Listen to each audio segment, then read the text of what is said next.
আপনার এই চারাগুলা কোথায় যাচ্ছে আজকে? নাটোরে ভাই। নাটোর। কত করে কিনলেন এই চারাগুলা? এটা আপনার বিভিন্ন রকমের কিনা আছে। আপনার এই শাহী পিপি আছে, যা পাইকারি কিনলাম 60 টাকা। তারপরে আপনার এই যে উন্নত জাতের একটা মরিচ আছে, যা পাইকারি কিনলাম 12 টাকা। তারপরে আপনার এই যে এই জাতের মরিচ আছে, এটা পাইকারি আমরা কিনলাম হচ্ছে 3.5 টাকা। এক একটা এক এক রকম, বুঝছেন? বুঝতে পারছি, খুব ভালো জিনিস এগুলা। ঠিক আছে, তারপরে যে হাইব্রিড আপনাকে করলা আছে আপনার 4.5 টাকা রেট। ওটা ঠিক আপনার আছে। খুব ধরে ওটা। চারাগুলা খুব সুন্দর।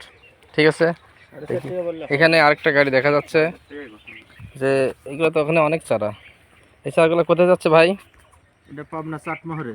পাবনা চাটমোহরে যাচ্ছে। চারাগুলো তো অনেক সুন্দর চারা। এগুলা কত পিস আছে এখানে? এখানে আছে 900 পিস। 900 পিস। তাহলে এখন চলে যাচ্ছে এটা চাটমোহরে। ঠিক আছে ভাই, অনেক ধন্যবাদ আপনার কথা বলার জন্য। রাখছি।